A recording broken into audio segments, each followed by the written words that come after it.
Welcome back, me. After a months-long hiatus spent polishing and failing to publish a board game that probably nobody will ever play, more on that tragedy at the end of this review, I'm back with Castlecraft, an epic in siege scale sandbox where you'll build fully destructible voxel fortifications to protect a silly king against relentless waves of skeletal hordes. As you do so, you'll accrue gold you can convert into new weapons, powers, soldiers, and upgrades in the hopes that whatever you unlock and implement between waves will be enough to withstand the next. Now, the core gameplay loop of Castlecraft is just this, a fun little medieval Minecraft horde mode that repeats 15 times before you unlock the next of 3 worlds and start over. Though not from scratch, because while everything you built in the prior world is wiped, the wood, stone, iron, and wheat your minions gathered, as well as whatever upgrades you unlocked with gold gained from killing enemies are carried over, meaning you can hit the ground running in World 2, arguably too fast. You see, whereas the lush green World 1 required you to get scrappy and creative with trap and soldier placements and really deliberate over how you spent your gold, at least on standard difficulty, the early rounds on Worlds 2 and 3 are laughably easy because they don't scale with whatever you unlocked from the prior world and brought over. For example, let's say in World 1 I put a ton of gold into tearing up my sword, which puts the slow-firing bow and mana-hungry magic powers to shame. On top of that, my health is now Hercules levels of strong, and I also carried over enough resources to immediately be able to entomb my king in a brutalist stone fortress and cover it with 4 platoons of lethal tier 4 archers. All that's left to say is good luck to the single swarm of low-level skeletal grunts that spawn in Wave 1 because I am effectively immortal at this point. From there, it's just way too easy to outpace the increasingly powerful horde waves, in part because you get a ton of gold and resources at the end of each wave to spend on even more missile launchers, flamethrowers, and freeze traps. On top of that, the game then offers to rebuild all of your destroyed fortifications and traps for free at the end of each level. While nice from a video game quality of life standpoint, this feature inadvertently trivializes a delightful concept. That said, I did appreciate Castlecraft's auto-kill feature at the end of each wave. Get the enemy down to the last few minions and the rest will automatically begin dying, which prevents you from having to manually chase down every last cowardly archer across the map.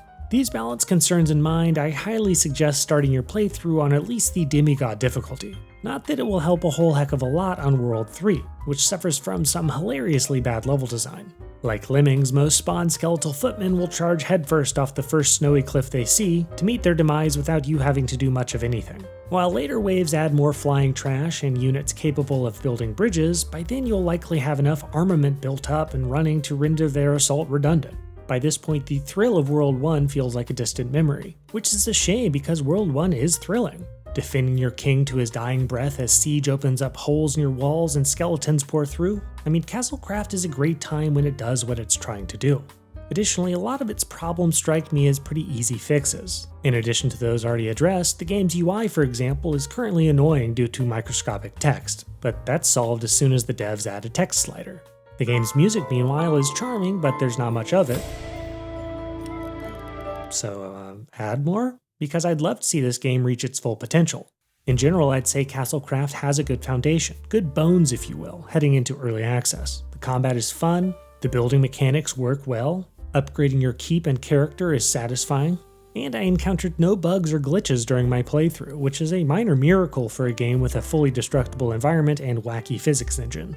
So, while the balancing in Castlecraft needs a lot of work, I still felt motivated to beat the game, and I think it's worth keeping an eye on throughout early access. In the end, I'm giving Castlecraft a subject to change aggregate megascore of 3.1 out of 5, and I'm happy to answer any questions you have about the game or my review.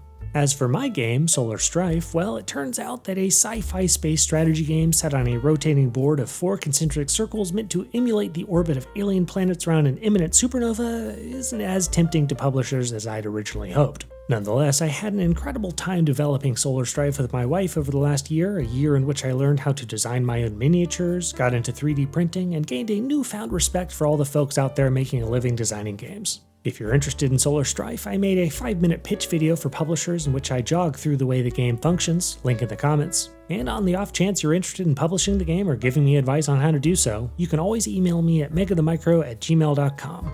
As always, this is Scope, and thanks so much for watching.